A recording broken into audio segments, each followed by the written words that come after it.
Antakoti Vaishnav Vrindaki, Jai. Amacharya Shila Haridas Thakur ki, Jai. Kaho Shri Krishna Chaitanya Prabhu Nityananda, Shri Advaita Gadadhar, Shivasari Gaura Bhakta Vrindaki, Jai. Jai. Radha Krishna Gopa Gopinath, Shamakun, Radhakun, Giri Govardhan ki, Jai. Jai. Vrindavan Dham ki, Jai. Jai. Navadvip Mayapur Dham ki, Jai. Jai. Puri Dham ki, Jai. Jai. Ganga Mai Yamuna Mai ki, Jai. Jai. Devi Tulsi Devi ki, Jai. Jai. Shri Harinam Sankirtan ki, Jai. Jai. Transcendental Book Distribution ki, Jai. Jai. Grantaraj Srimad Bhagavatam ki, Jai. Jai. Samaveta Bhaktavrinda ki, Jai. Jai. Nitai Gaura Premanande. Hari Hari. Hari Bol. All glories to the assembled devotees. Hare Hare Krishna. Krishna. All glories to the assembled devotees. Hare Hare Krishna. Krishna. All glories to the assembled devotees. Hare Krishna. Hare Krishna. All glories to the lotus feet of Shri Shri Guru and Shri Gauranga. Hari Hari Bol. Krishna Prasthaya Bhutale Mati Bhakti Tirtha Swami Nityananda Namaste Krishna Prasthaya Prabhupada Shritatmane Shri Gaurakarma Shakti Bhakti Tirtha Namo Vishnu Padaya Krishna Prasthaya Bhutale Srimate Bhakti Vedanta Swami Nityanamane Namaste Saraswati Devi Gauravani Pracharine Nirvishesha Shinvani Bhakti Deshatarine.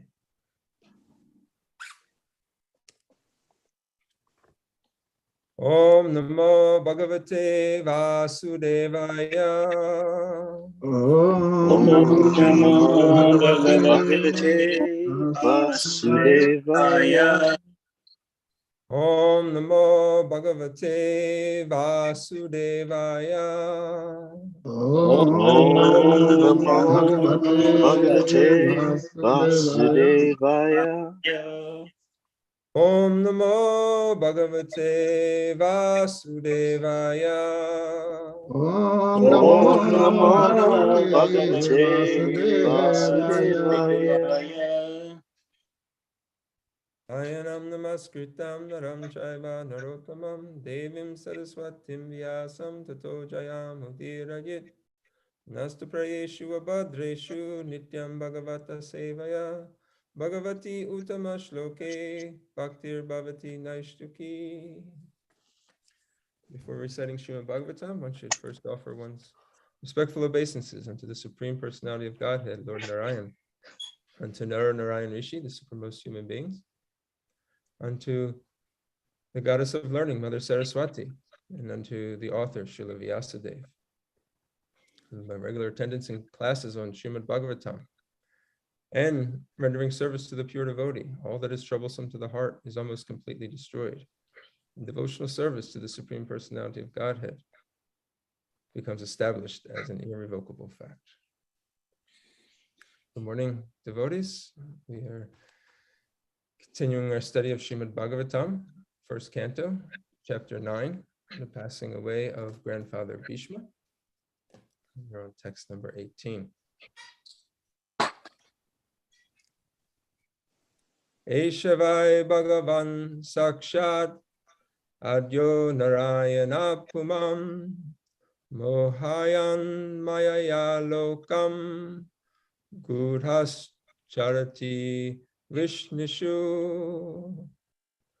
Eshavai Bhagavan Sakshat Adyo Narayana Puman Mohan Mayaya Lokam Gurhas Charati Vishnishu.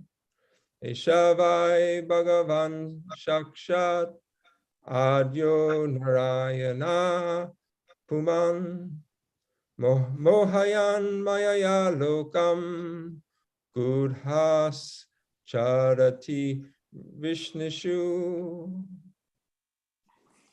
Please chant. Hare Krishna. Eshave Bhagavan Shakshad Adyo Narayana Puman Mohayan Mayaya Lokam Gurashcharati Vrishnasu. Eshavai Bhagavan Sakshad Adyo Narayana Puman Mohayan Mayaya Lokam Gudhascharati Vrishnishu. Hare Krishna. ऐसा वै भगवान साक्षात् आदो नारायण पुमान मोहयन माया लोकम गूढ़श्चरति विष्णुषु. Hare Krishna. Hare Krishna. Eshava Bhagavan Sakshad Adyo Narayana Puman Mohayan Mayaya Lokam Gudash Charity Vrishnishu. Hare Krishna.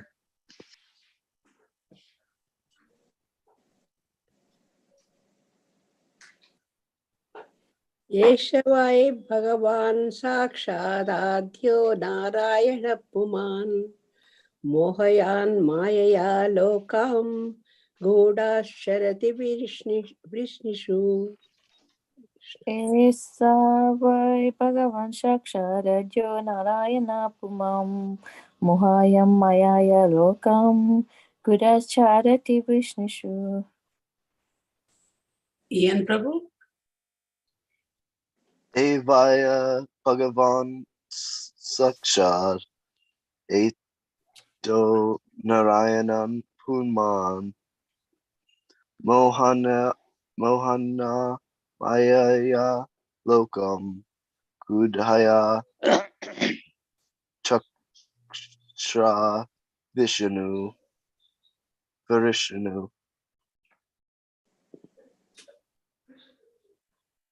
Yeshavai Bhagavan Sakshad Adyo Narayana Puman Mohayan Mayaya Lokam Gudhascharati Vrishnishu.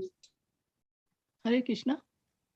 Eshavai Bhagavan Sakshat Adyo Narayana Puman Mohayan Mayaya Lokam Gudas Charati Vishnishu. Hare Krishna.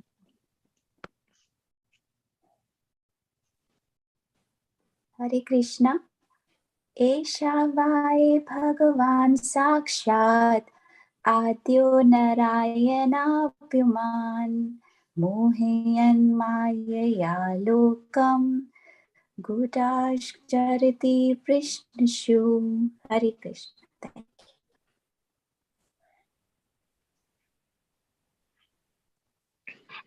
ऐसा वै भगवान् साक्षात् आद्यो नारायण पुमान् मोहयान् मायया लोकं गूढश्चरति विष्णुषु. Hare Krishna.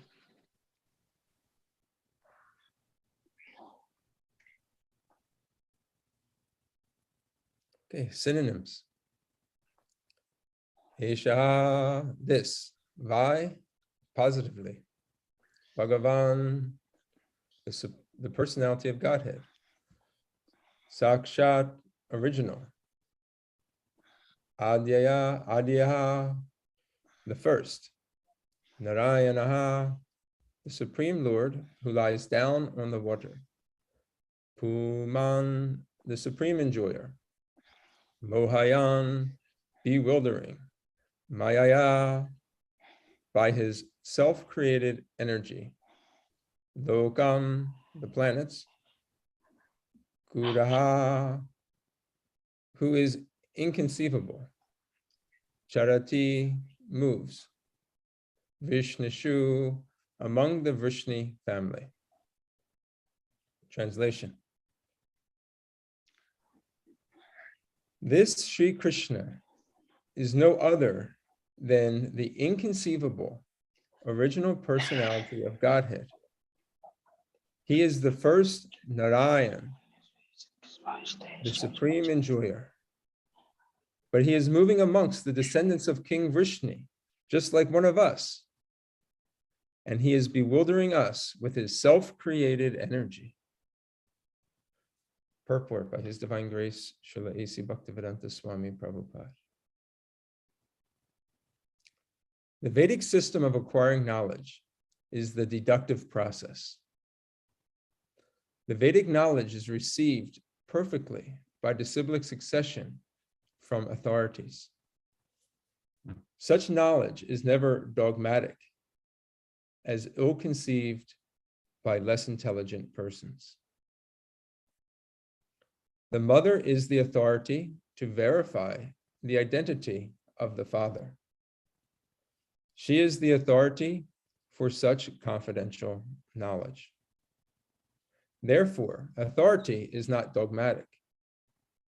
In the Bhagavad Gita, this truth is confirmed in the second verse of the 4th chapter, and the perfect system of learning is to receive it from authority. The very same system is accepted universally as truth, but only the false arguer speaks against it. For example, modern spacecraft fly in the sky, and when scientists say that they travel to the other side of the moon, men believe these stories blindly because they've accepted the modern scientists as authorities. The authorities speak, and the people in general believe them. But in the case of Vedic truths, they have been taught not to believe. Even if they accept them, they give a different interpretation. Each and every man wants a direct perception of Vedic knowledge, but foolishly they deny it. This means that the misguided man can believe one authority, the scientist, but will reject the authority of the Vedas. The result is that people have degenerated.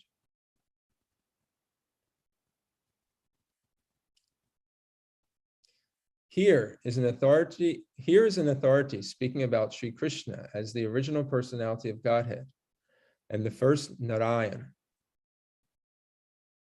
Even such impersonalists such as Acharya Shankara has said in the beginning of his commentation on the Bhagavad Gita that Narayana, the personality of Godhead, is beyond the material creation.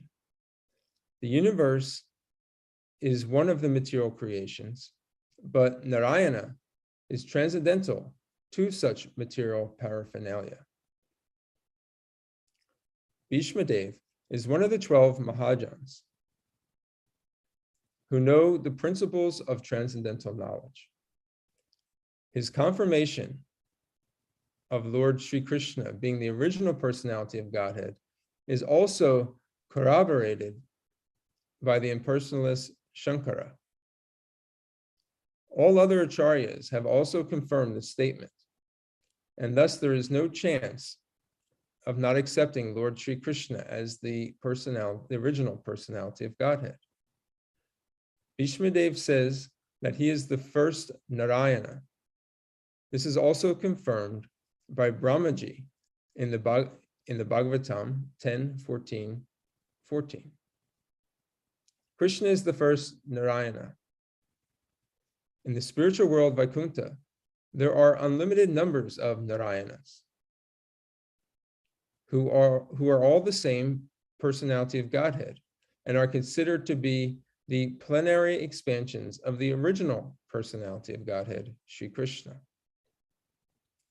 The first form of the Lord, Sri Krishna, first expands himself into the form of Baladev.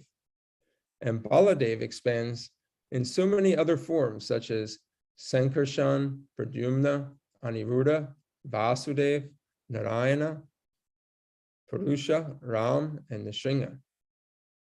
All these expansions are one and the same Vishnu Tattva, and Sri Krishna is the original source of all the plenary expansions.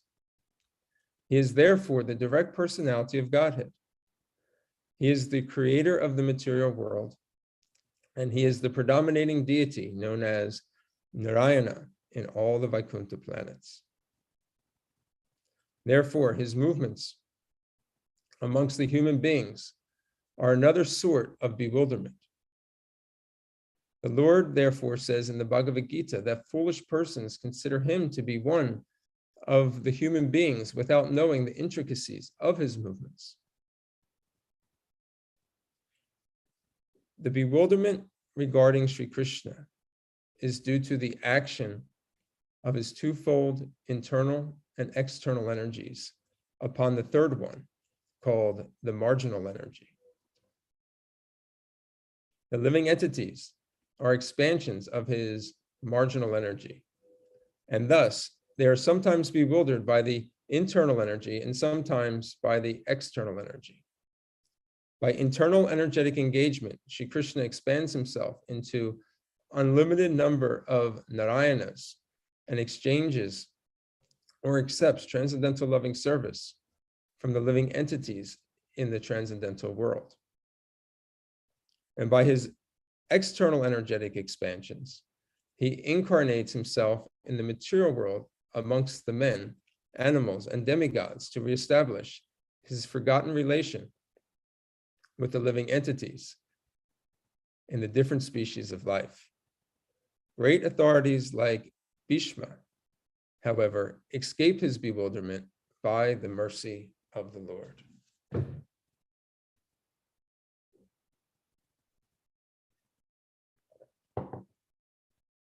Om Agyanatambharandasha Gyananjana Shalakaya Chakshur Umaletam Yena Tasmai Shri Guruve Namaha Shri Chaitanya Manobishtam Swapitam Yena Bhutale Swayam Rupa Karamayam Dadati Swapadantikam.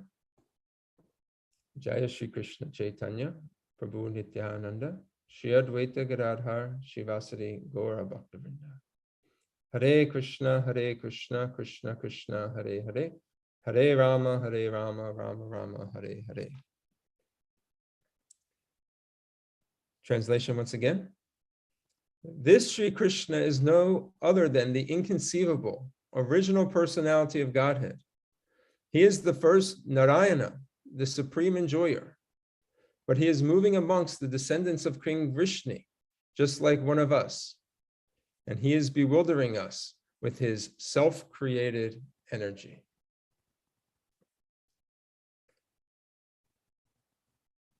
This is Grandfather Bhishma speaking, and he's pointing out that the original Narayan that everybody is familiar with there on the in the assembly, that Krishna is that same supreme person, and he's standing before us.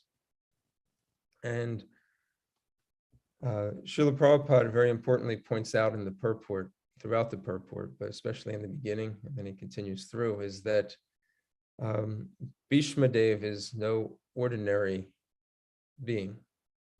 Because if he was an ordinary being, it could simply just be his opinion. But this isn't just some ordinary opinion. This is the opinion of a very great personality of Godhead. In fact, he is one of the celebrated 12 Mahajans. And so the 12 Mahajans, they have a very special category, a very special level of respect, of understanding perfect knowledge.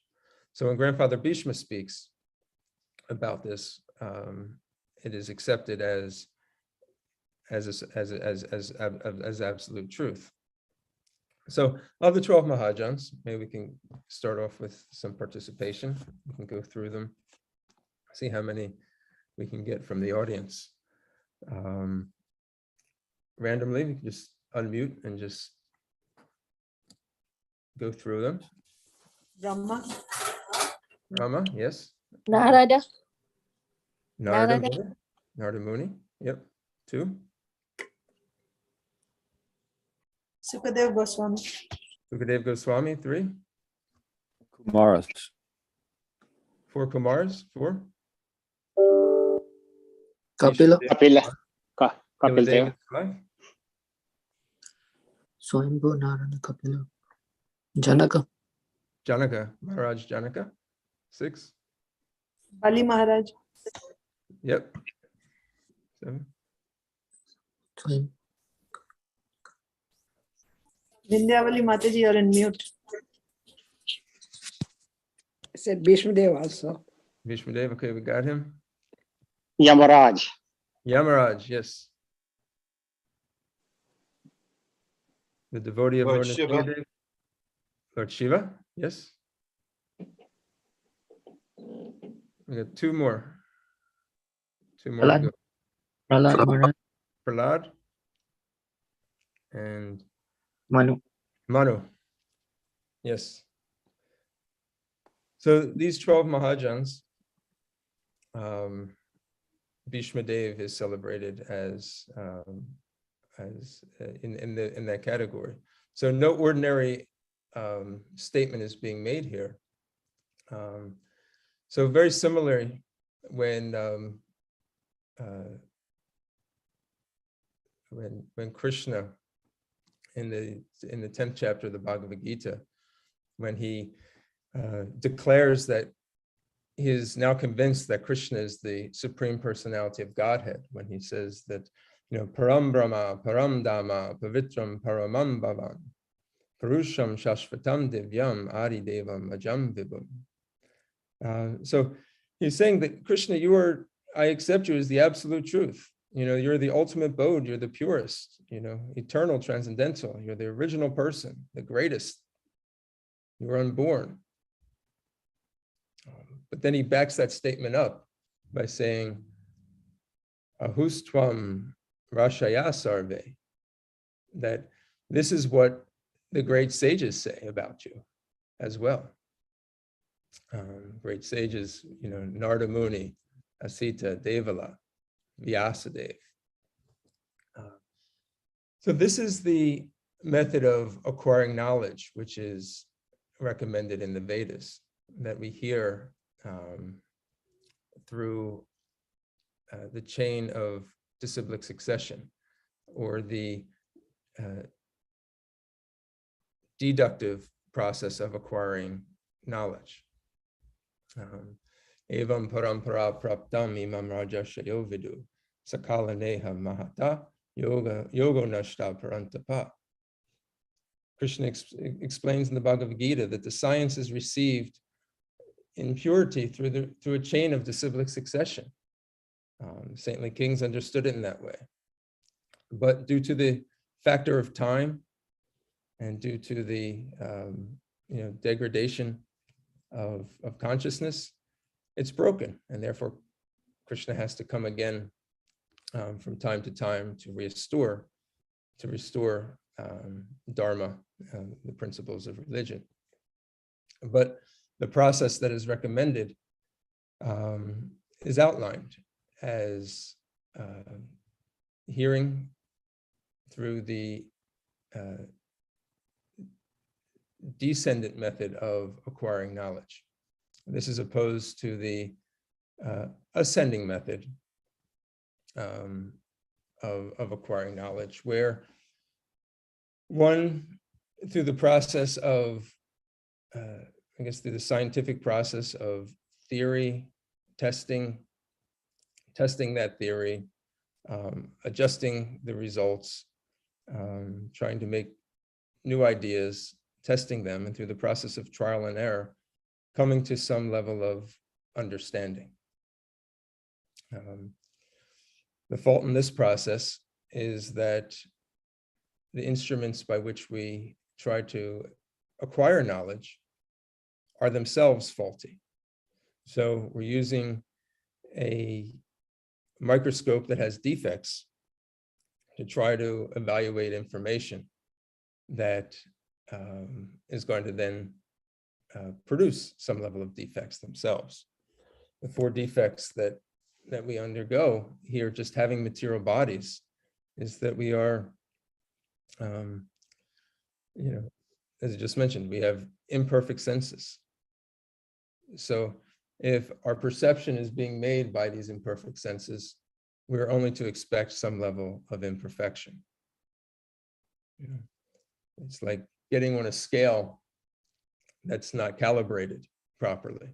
So if the scale starts off at 1 pound everything you weigh is going to be miscalibrated, or everything you weigh is going to actually be off unless you actually come back and calibrate it properly. So our senses are uncalibrated in a way that we can't perceive everything that is happening. So we can only, propose theories, speculate as to what things could be.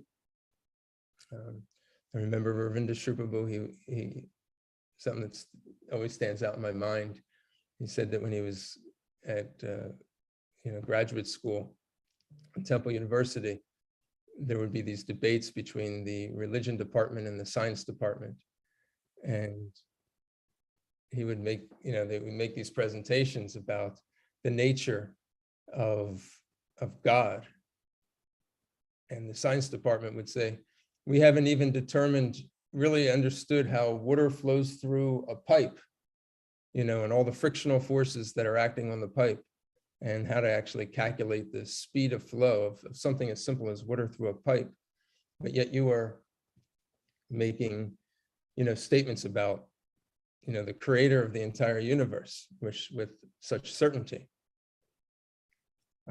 So coming at knowledge from two different angles, we can study any aspect of material nature, but as long as we have these imperfect senses, we'll always have, there'll always be doubts that are laying out there. And it will always be a changing science as well. And that's an important point to make.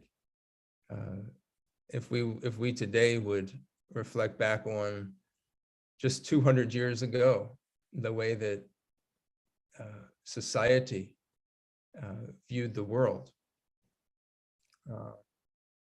through science, medicine, there's very little mental science, if any at all. Just the view of the universe, the view of education, all this has developed tremendously, technology tremendously over the last just from the beginning of time, just 200-year period. A lot has transformed through the process of trial and error. If you would take the accepted idea of life back then, it would tremendously change if simply just going by the process of inductive reasoning. Another reason is that we tend to cheat. We have this propensity to cheat. So we get information, and to cover ourselves, human nature is to start to defend our positions. And if we don't have information to necessarily that will always back it up, we can always kind of cook the data or fix the information, to meet our needs. And then as time goes on, that thing can change again. Another thing, again, I remember Ravinda Shrupabhu would say, scientists will always say, we used to think, but now we know. Meaning that we used to, and then before they would say the same thing. We used to think, but now we know. Meaning that things are always changing. But really, it's an imperfect way of addressing knowledge. We tend to become illusioned. The greatest illusion is that we are this material body, and that we forget that we are spirit souls, and that we act in a way in which we forget our original true spiritual nature. And we misguide our lives with that level of understanding. So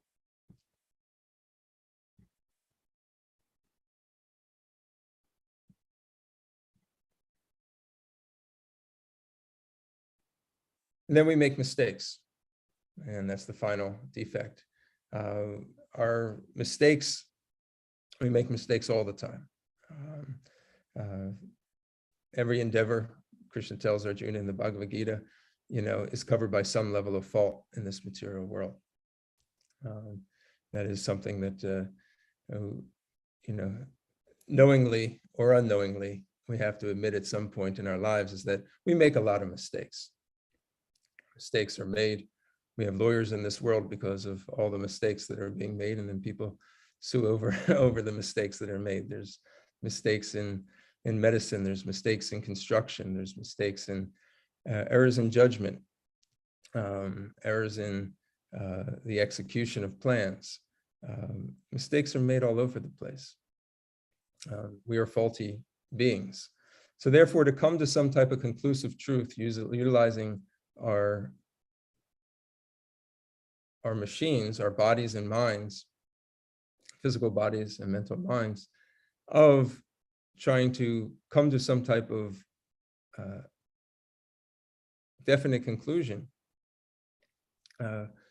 we'll simply just be caught in this cycle of proposing a theory, trying to prove it, gathering more information that will disprove the theory, and then creating another conclusion.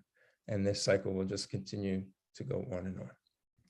So, on the other hand, the Vedic knowledge, Srila Prabhupada says, is received perfectly by disciplic succession from authorities. And such knowledge is never dogmatic, as ill-conceived by less intelligent persons.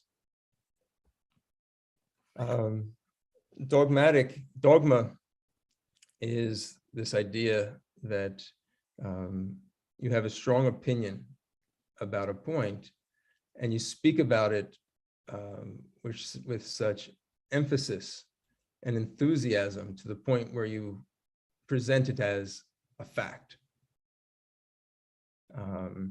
And that's that dogmatic approach, through the inductive process of acquiring knowledge, could be that you don't really know, but you have a very strong opinion about it. And then you keep repeating that opinion,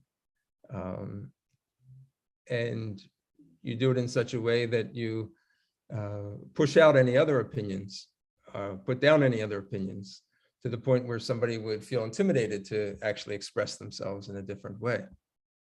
Dogma. Now, dogma is also referred in many ways to religious practice, where people would say, okay, you have this belief in God, and now you're trying to impose that belief upon me. Christians often are times referred to in terms of dogma, of stating that, if you don't believe in Jesus Christ, you're going to go to hell, and therefore you're going to go to hell. And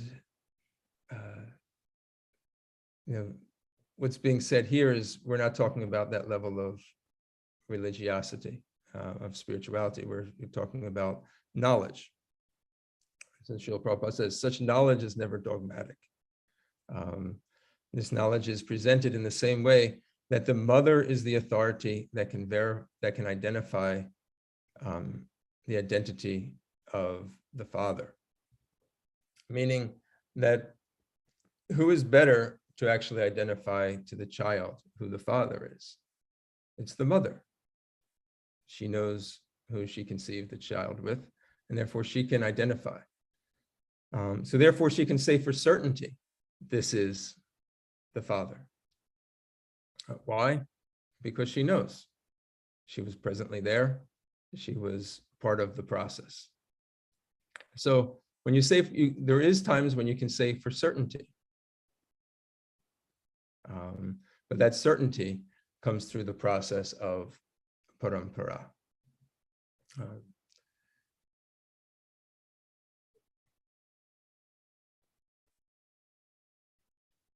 Now,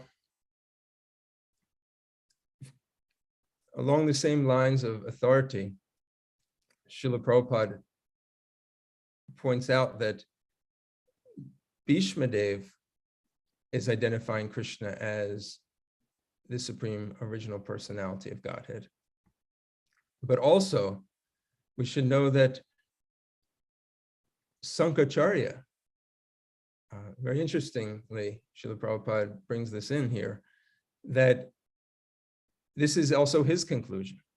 So this isn't just the conclusion of those that are theist part of the Bhakti theology of worshiping the Supreme Lord. But the head of the impersonalist school of thought also came to this conclusion. Interesting. This is a very interesting way this all came about, because we may wonder, well, why is this statement being made by Sankaracharya? If Sankaracharya is the head of the Mayavad philosophers, his interpretation of the Vedas, it being impersonal, leading people down the path of impersonalism, why would he be making these statements that Krishna is the Supreme Lord, that Narayana is different than his material creation? So this actually goes back a little way. On the onset of Kali Yuga, when Kali Yuga began, it was predicted by Srila Vyasadeva that the time of degradation is to come. The Iron Age is set upon us. People will be degraded, both physically as well as mentally. Their mental capacities will fall apart. Their morals will begin to fade away. People will live shorter lives. People will, they'll be attracted to more or less sense gratification as the standard of living. And it took several thousands of years for this to happen from the onset of Kali Yuga, but gradually it came to the point where even the Brahmana class, the priestly class, those that are supposed to be the heads of society, started to vastly misuse the authority of the Vedas to commit animal slaughter and justify the process of eating meat. Yada yada charati shrestas. Whatever action a great man performs, common men follow. So naturally, the whole society was degraded at this point, and only starting to spiral further and further into a greater place of degradation. So Krishna devised a plan to bring society back again and reestablish the authority of the Vedas. But what he did was he first descended in the form of Lord Buddha, and this happened around 500 BC. Roughly, 2,500 years ago. And what he did was he denied the authority of the Vedas. In this incarnation, he denied the authority of the Vedas, the same one that he came not too long ago, before that, just a couple thousand years before that, to establish, and in his incarnation as Srila Vyasadeva. Lord Buddha taught certain principles, that material existence is suffering, and that suffering is caused by our material desires. Now, all this sounds pretty accurate to us. However, he said that simply by freeing ourselves from these desires, we can attain a state called nirvana, or void, nothingness. When asked about God, the soul, what is life like in nirvana? He would avoid these questions, simply, not wanting to engage in distracting the mission of simply converting those that were engaged in a life of killing animals, converting them just to the point of bringing their lives to a place of refocus. In this way, he turned the mediators into atheists. But he tricked them at the same time, because by following Buddha, they're actually following Krishna because he was an incarnation. Now, this wasn't to be the end. This was just one step in the process of reestablishing Vedic culture in the way that it was originally to be presented or laid out by Srila Vyasadeva. So it was successful in the sense that he came to stop the process of meat eating amongst the priestly class and making prevalency in society. But he had to do something now to reestablish the authority of the Vedas. So he called upon an incarnation. So actually he called upon Lord Shiva to incarnate.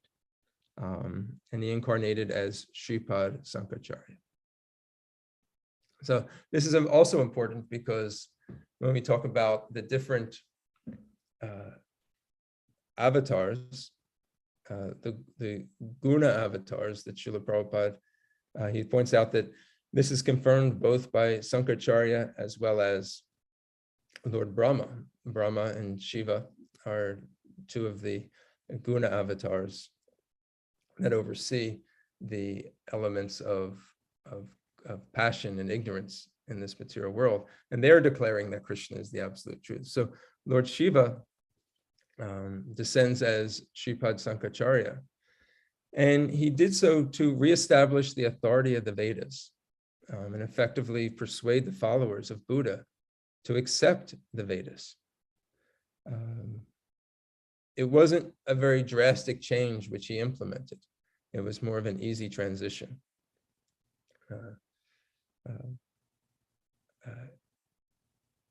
You could say he eased his way in for people to accept the Vedas. This idea that the absolute is void, he changed that to that the ultimate absolute truth is Brahman. He reestablished the Vedic concept of Atma, where Buddha didn't really talk so much about a soul. He concluded that the soul and Brahman were undifferentiated spiritual reality without any qualities. And because he presented the Vedas in a very abstract way, he made it palatable for the Buddhists to attach onto. So gradually this was the next step to reintroduce the Vedic concepts to reattach people to the Vedas. Just a slight diversion here. There's an idea, a theory. It's a material science, so there's some imperfection to it. But it's called cultural capitalism. And it basically says that, throughout our lives, from the very beginning of our life, we make all these different cultural investments in our lives, whether it's through speech, the clothes we wear, the knowledge that we acquire, the society we live in, even the religion that we're a part of. We make all these investments. So if there's going to be any type of change to that, it's going to most likely come at a place where you don't have to sacrifice too much of what you've invested. So if you're going to make philosophical changes, if you're going to look at it on a large scale, it's most likely going to come when you have to make incremental changes as opposed to big shifts. So therefore, they concluded that, a Christian is more likely to become a Jehovah's Witness or a Mormon, some type of, if there's going to be a new religious system. And a Hindu is more likely to become a Hare Krishna, as opposed to making a huge jump into switching a complete philosophy. It's easier to add something or refine something than to basically make a huge switch. Now, obviously, we know that that's not a complete science, because there are many people that have jumped culturally, made huge, by the mercy of Srila Prabhupada, and following the footsteps of his divine grace. You see that many people have actually made complete lifestyle changes, complete cultural changes. But it's interesting to point out here. So we know that that's not a completely accurate science. It's just more of a social science and observation that that was made, papers written about it. But we can see that this idea of a gradual transition is being shown by Lord Krishna in the introducing of the Vedas back into society as the authority by Sripad Sankaracharya, who is none other than Lord Shiva.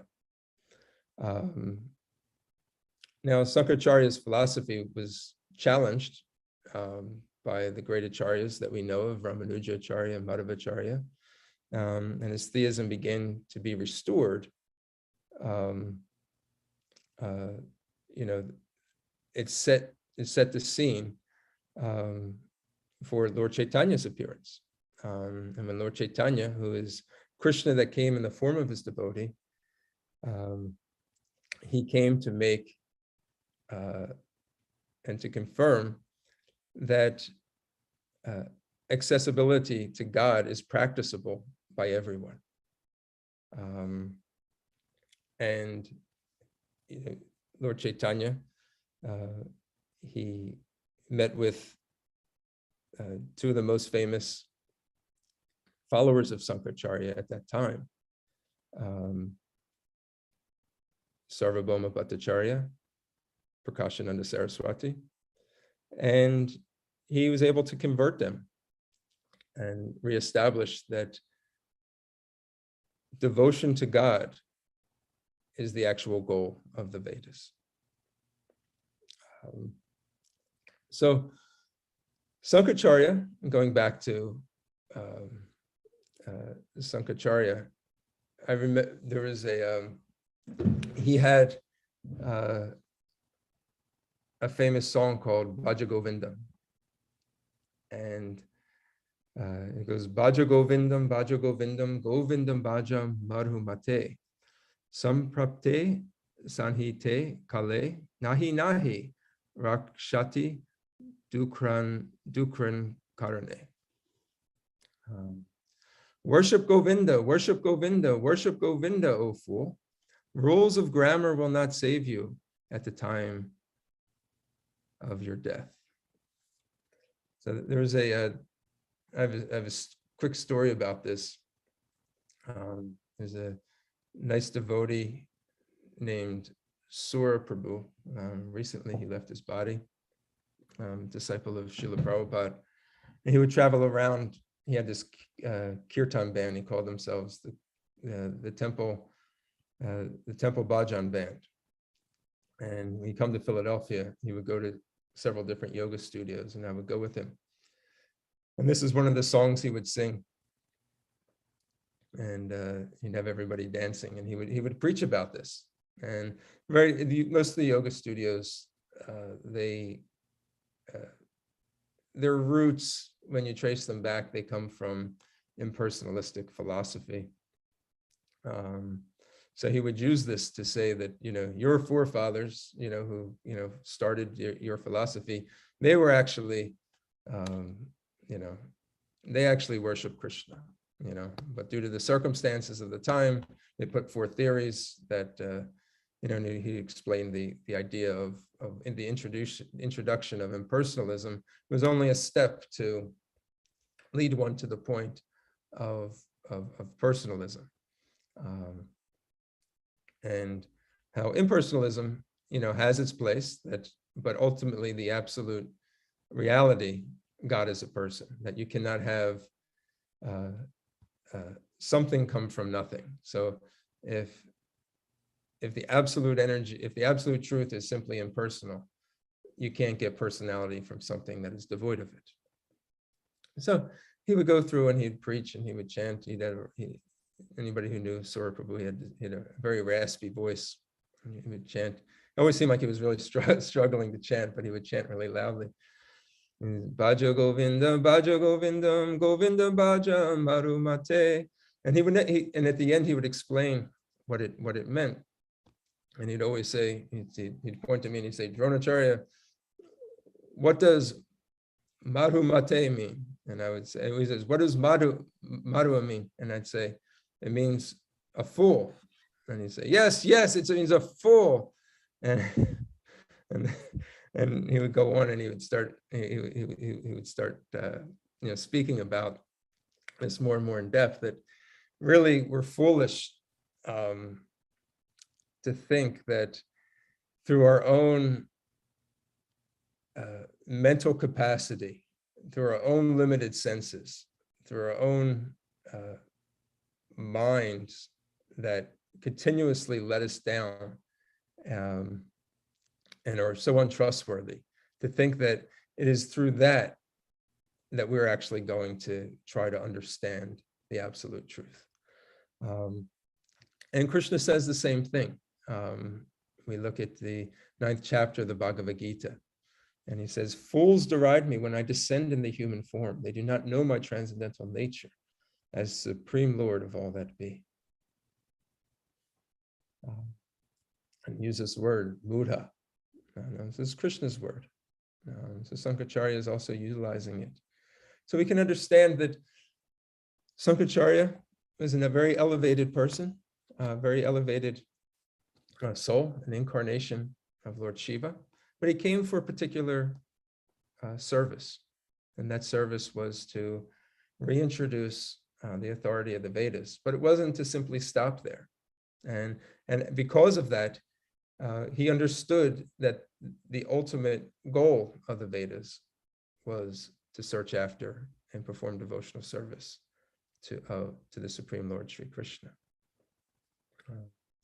So he left indications of that, such as the song, his commentary on Bhagavad Gita, which is quoted in this purport. So here we are, the grandfather Bhishma.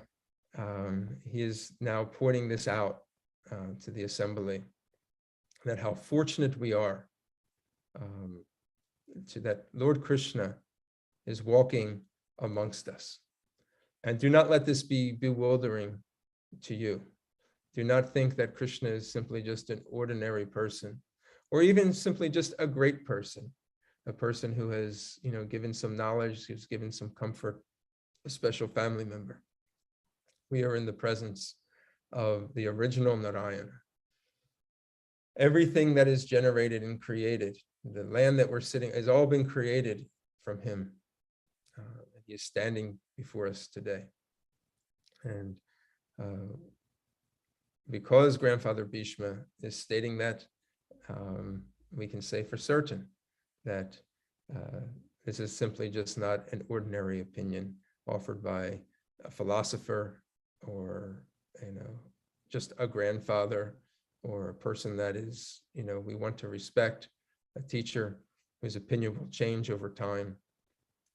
He is heard in the process of being empowered by the Supreme Lord. In the last paragraph of the purport, Srila Prabhupada talks about the marginal energy, that it sometimes can become bewildered by the internal energy, and sometimes by the external energy. Under the influence of the external energy, which is represented by the false ego, the living entity forgets himself, forgets that he's a spirit soul, and acts on the platform of illusion. When it's under the influence of the internal energy, it is under Krishna's direct control, acting as a spirit soul, guided by the supreme will of the Lord. Srila Prabhupada says that Bhishma Dev has escaped this bewilderment by the mercy of the Lord, and therefore he's acting and speaking the spiritual science as directed by Lord Krishna. Okay. Stop here. Let's see if there's any takeaways, comments, questions that any of the devotees have. Hare Krishna. All glories to Srila Prabhupada. Hare Krishna, Dronacarya Prabhu. Hare Krishna, Mataji. Hare Krishna. Thank you for the nice class, Prabhuji. I'm just thinking about Krishna sending Sripad Shankaracharya to give this impersonal philosophy in order to establish the Vedas. And you also told us about the science, the material science, that incremental changes are actually useful to bring the ultimate big change. So this was one step towards actually bringing people to Krishna consciousness. I was thinking there's another way of looking at it, that the people who actually took to impersonal philosophy, they were actually people who were envious of Krishna. So Krishna used those people to bring Vedas into the society. Because Chaitanya Mahaprabhu says, Mayavadi bhashya sunile hoy sarvanash. If you hear the Mayavad philosophy, everything is doomed. Because rarely do we see that Mayavadis are actually becoming devotees of Krishna. Of course, by the mercy of Chaitanya Mahaprabhu, now that is happening. And it happened by Chaitanya Mahaprabhu's mercy to, Prakashananda Saraswati, Sarvabhauma Bhattacharya. But it took Chaitanya Mahaprabhu for them to actually come to the standard of pure devotional service. Otherwise, they are very hard-hearted. They wouldn't become devotees. So I was thinking Krishna used and also kind of separated all these envious people into this, giving them this philosophy, the Mayavad philosophy, and they're stuck there because they're envious people, envious of God. They wouldn't take to bhakti. So Shankaracharya came, but that was also used to bring in the Vedas. And now with the Vedas in place, the society at large could actually now take to the path of bhakti.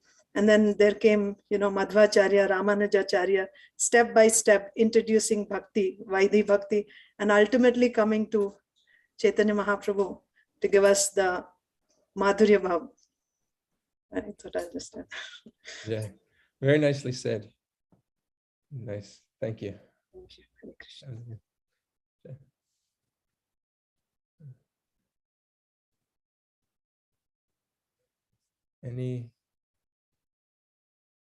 Any other questions, comments? Thoughts? Okay. Thank you all. Hare Krishna. No one is Hare saying Krishna. such. I just want to, whenever I think about these 12 Mahajans, I think what qualities do they have in common, all these Mahajans?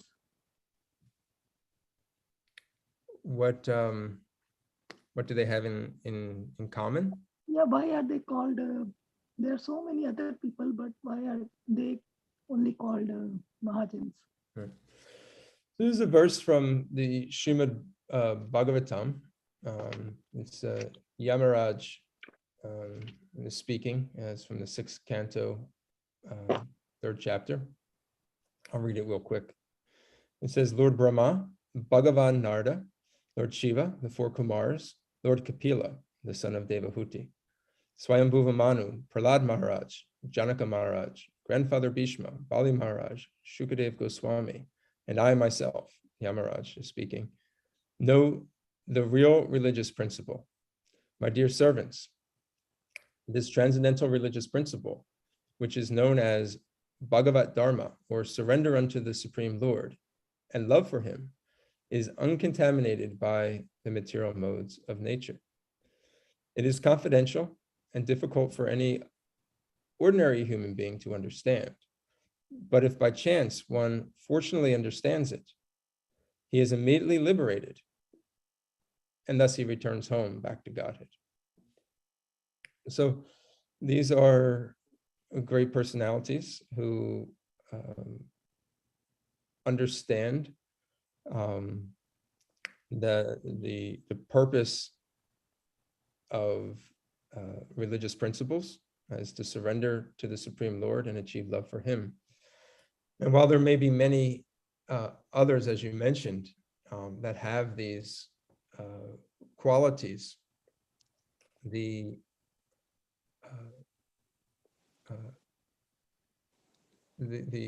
focus for us is that we follow in the footsteps of these great Mahajans. So it's not that only these are individuals that have these qualities, but we can develop these qualities simply by following in their footsteps, following the teachings.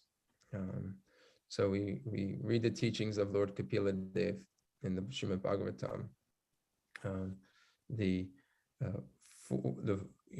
Lord Brahma, he's the head of our current Sampradaya. Lord Shiva, we just read about, he's celebrated as the topmost Vaishnava. And he also has one of the four bona fide Sampradayas. Of course, we know about Narada Muni, and in his Leela of always trying to engaging in devotional service and singing the glories of the Supreme Lord. Prahlad Maharaj and his devotion. And then so on and so forth as we go down, Sukadev Goswami. So they're put into this category, but for our focus, we are to follow in their footsteps in that way. I don't know of any other reason that they're categorized other than under that principle of knowing the purpose of. Yeah, you explained that it is in the chapter. You said sixth canto? Sixth canto, and third chapter, 20 verses 20 and 21. 20. Okay, thank you very much for explaining this. So you removed my confusion. Thank you very much. Hare Krishna. Hare Krishna. Hare Krishna, Prabhuji, I had one more question. Sure. I'm just wondering, Vyasdev, when he saw the condition of Kali Yuga, he wanted to help the people of Kali Yuga, so therefore he gave the Vedas. So we see in the Vedas, in the Upanishads, primarily they're talking about the impersonal Brahman. The Upanishads are talking about impersonal Brahman. And that's when Narad Muni came and corrected Vyasdev, saying that why didn't you give them the ultimate bhakti to Bhagavan? And then Vyasdev gave us Srimad Bhagavatam. Why did Srila Vyasdev did not give Srimad Bhagavatam in the first place when he was actually doing it for the benefit of all the people? Why did he first give the Vedas and Vedanta Sutras and Karma Kanda and all that? Why? I'm not sure exactly why, but we do know that it was through the instruction of his guru, Narada Muni.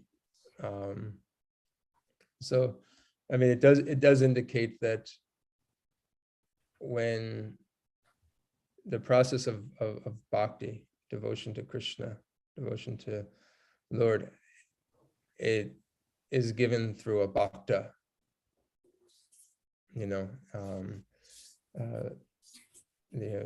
to understand the nature of this world, to be able to differentiate between spirit and matter. There can be a certain level of understanding of that. But to actually understand the spirit and the mood and the mission of the Supreme Personality of Godhead, that is confidential knowledge that can only be revealed through those that are in confidential connections with the Supreme Lord themselves. So by stimulating this, and also to teach us, in each of these, there's also a lesson that not just, because Srila Vyasadeva, let's face it, he is the literary incarnation of the Supreme Lord. So there's obviously some lila or lesson that is there. It's not that he is imperfect in any way, because how could he be imperfect if he was the, if he was the incarnation of the Lord? So obviously the Lord was setting up a scenario where to teach that you need to have the inspiration or the dictation from the spiritual master, and that if one simply just tries to solve one's problems oneself, despite your many endeavors, you will never come to actually solving that. That by the mercy of the Guru, they can lead you to the path of devotion. Very nice, Prabhuji. Thank you for giving that. Yeah, that was very nice. The importance of, also in line with what we studied in Chaitanya Charitamrita yesterday, until and unless you get blessings of Lord Krishna and the spiritual master, right? You don't write a spiritual literature. So that is, thank you. I was also thinking, again, coming back to the previous point about the incremental steps, So I was thinking maybe Vyasadeva did that because he was speaking to the people of Kali Yuga who had all these bad qualities, manda, sumanda, matayo, manda, bhagya, yupatritaha. So to raise them from that level to the next level, at least you accept dharma. Do what, even if you're doing sense gratification, do it according to the instructions of Shastra. So he gave that first, right? The karma kanda, do that. And then the next level would be, moksha, dharma, artha, kama, and then moksha. Next level is try for liberation, become, transcendental to these things. But then the spiritual master came and said, no, don't, go like this. Just give the ultimate. They are capable of taking it because bhakti is so powerful.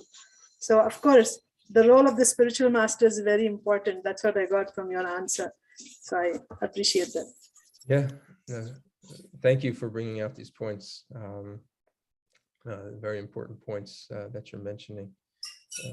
The place of it's interesting because obviously this Krishna, he made this statement in the Bhagavad Gita. So this mentality of impersonalism and just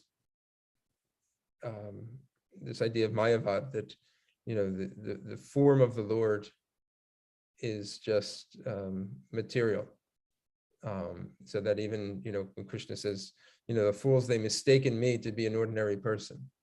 That my body is just kind of made of the material elements. So this idea was even prevalent back then. We were to understand. So the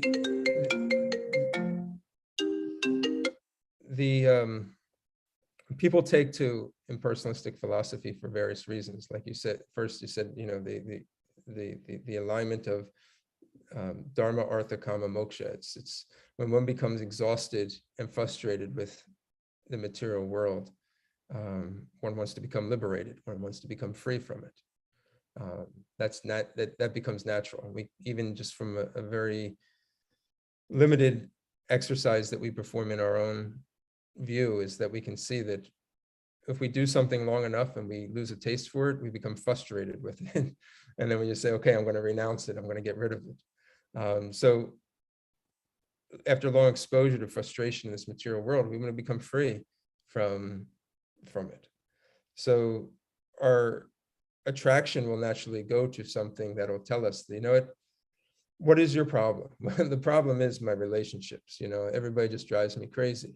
I try to talk to people, no one understands me, everybody disagrees with me, people, I don't want to be involved in relationships, I don't want to be involved in politics, I don't want to be involved in, all of a sudden I see that young family walking down the street, I used to smile, now I just see, wow, just wait a couple of years and man, they're going to be at each other's throats and it's just going to lead to suffering, the old age is going to creep in, we're going to have money problems, just all just disappointment. This material world is eventually just going to grow and grow and grow. I'm going to lead to disappointment. I don't want any part of it.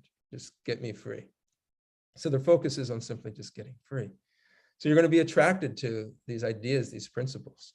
Now, the other part of impersonalism, which I found in visiting some of these yoga schools, is that it also brings on the level of lack of accountability.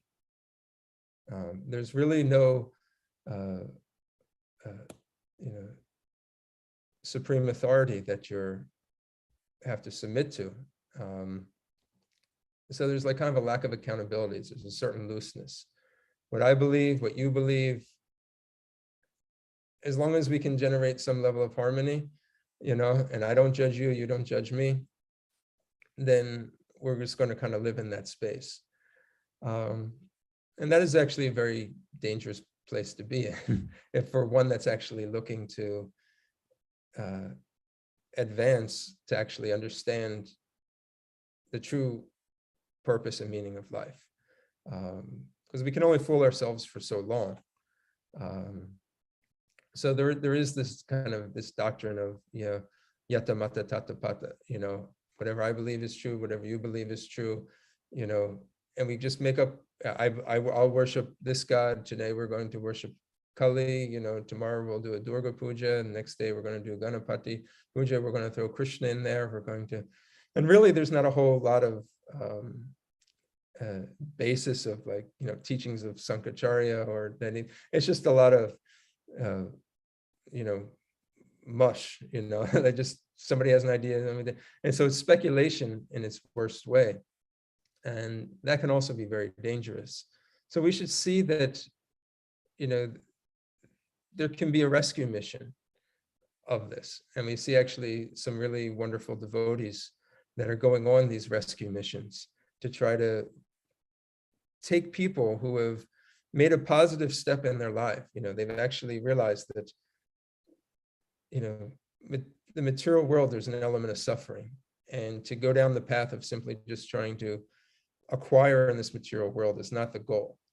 But yet the goal hasn't yet been presented to them, that there's freedom from the disease is simply not the goal, that actually living healthily without the disease in our original state of spirit souls, we can actually provide them with that understanding. So we have devotees that have actually gone into this world, where they go into the yoga world, and they're actually successfully influencing and pulling people out and actually introducing them to the relationship with Krishna. Sometimes these devotees are greatly criticized because they have to, out of compassion, they go in and they, present a philosophy, and people say, well, why are they hanging out with this person? Or why did they say it like that? But we should have great trust with these devotees. I mean, I know His Holiness Radhanath Maharaj, he's been extremely successful, at doing this and making connections with them. Gauravani Prabhu. I mean, there's people that I know growing up here in Philadelphia, that have become bhaktas, devotees that were once impersonalists just by the association of them. Raghunath Prabhu, and his efforts, and many, many more. We should really see that, these devotees, out of their compassion, are going on these kind of these rescue missions of taking these people who are misguided, but are actually have taken that step in that direction. So some of these things are happening and going on, and we should recognize this, as a very positive thing in the mood of Krishna trying to gradually reclaim these fallen souls. Thank you, Prabhuji. Very nice. Anything else? Okay. Tonight, we have our Srila Prabhupada Leela night. We begin at 7 o'clock. We go to 8 o'clock. We read about the transcendental activities of Srila Prabhupada, starting the Hare Krishna movement.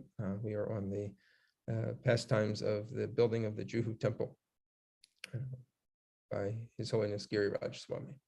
Also, if you're interested in learning about shlokas and learning them, we do before the class from 6:40 to 7 o'clock. You can join us. I'm not sure which shloka we're learning tonight, but each week we learn there's a different one that's presented. So I hope you all have a wonderful Krishna conscious day. If we don't see you tonight, we hope to see you tomorrow morning for Srimad Bhagavatam class.